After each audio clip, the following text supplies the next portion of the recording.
This morning we are catching up with the Caregiver Incentive Project. We have their founder, Eric Paad, joining us in the studio. How are you doing this morning, Eric? I'm fine, thank you, Becca. Yes. How are you? I'm great, thank you. Great. And glad to be here, and thank you. yes, we're excited to hear about things that are going on with the Caregiver Incentive Project. But for people who don't know what this is, I mean, it's in the name, but tell people what this project is all about. Okay, well, I'm the founder of it. Back in 2016 or 2017, I am an adult child that's disabled, and her mother and I provide all her care back then. Well, then she wanted to go to college. She wanted to have her own apartment. We wanted her to be as independent as possible, and we began to look for caregivers to help us.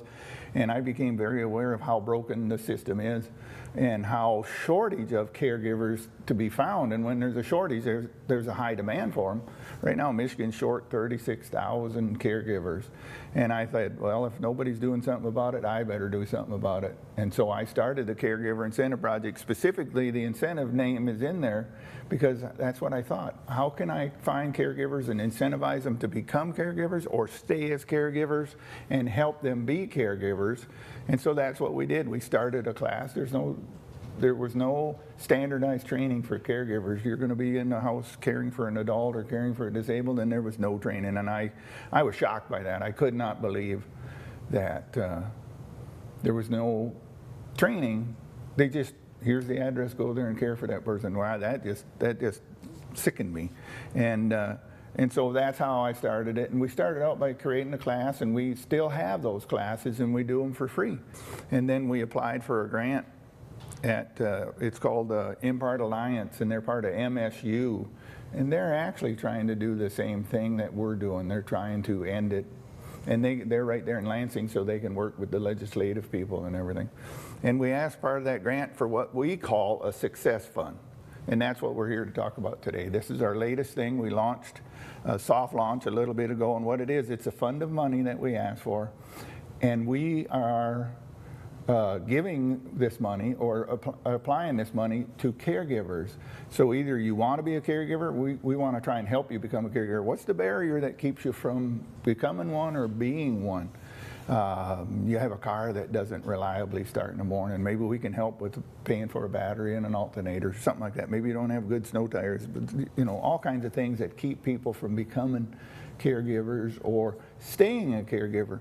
You get a job and you find out you need scrubs and a nice pair of shoes. Well, that's 200 and some bucks right there. And if you weren't ready for that, you might need help. And so that's the idea of how can we help you become or stay. And if you're a family caregiver, like I am, how can we help you? Because it's an expensive thing being a caregiver for an adult, being a caregiver for maybe your parents or something like that. Like you said, it's relatively new. How has it been going so far?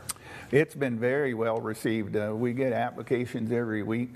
And in fact, it was almost immediate when we soft launched it. We get a half a dozen to a dozen a week. We do our best to process them in a minimum or a maximum of 15 days, and usually it's by the very next Monday. And then every Monday, the final step is the final approval by our leadership, and then me writing the checks and signing the checks, and then they mail them out, or sometimes we hand them in person. And that's such a rewarding thing to know not only are we helping a caregiver, but to find out who that caregiver or how many that caregiver is helping. So, just now by touching that one life of that caregiver, we're liable to be touching a dozen lives. And in fact, just a side story here, the very first person that applied, car had broken down, or her van had broken down, and it was an alternator and a battery. She paid for it, but it took money out of her budget that was meant for other things, and she applied to us, and we reimbursed her that funding.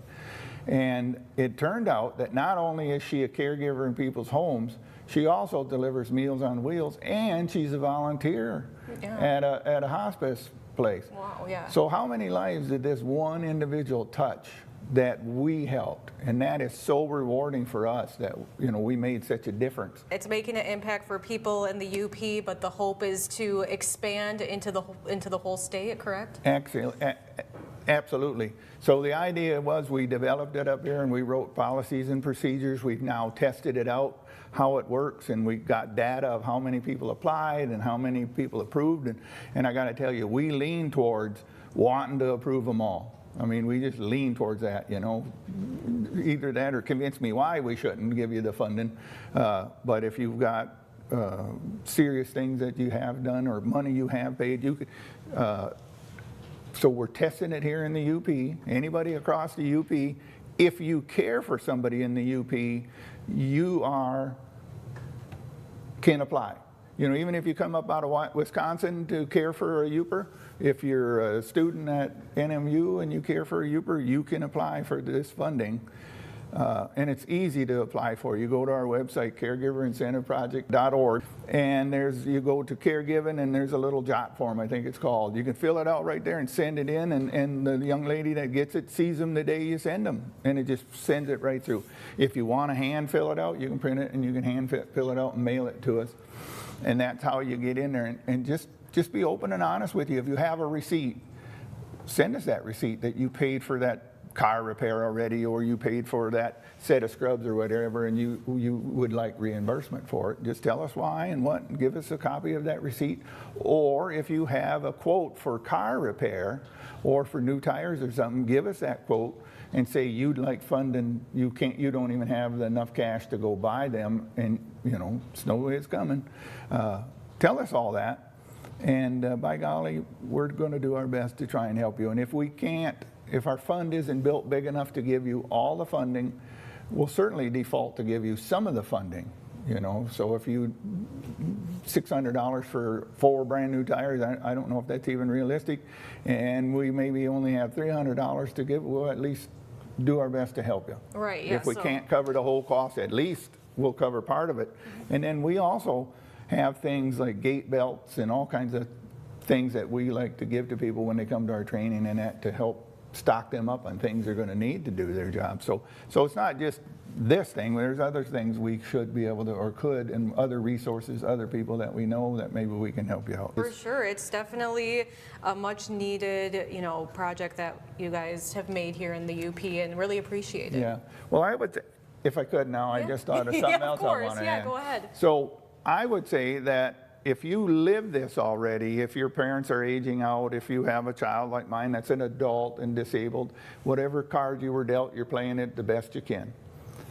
But if you haven't experienced this yet and you think, well, I'm only 22 or I'm only 30, you know, I'm not going to be old for a long time, or my parents aren't aging out yet, if you will, you know they're going to someday, but they're not yet. Or you haven't. But you know, you're maybe only a day away from either needing a caregiver or being a caregiver.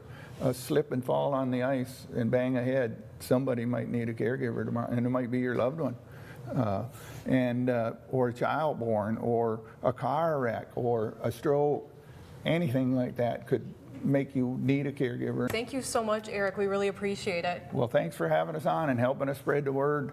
And if you got anything else, call us. Just call us and ask us, and we're good for advice or help with some direction or help with introducing you. If we can't help you fix it, we probably know somebody that can. For sure, yes. All right, we will have all those details for you on our website, myupnow.com. Stay with us, and we'll be right back after the break.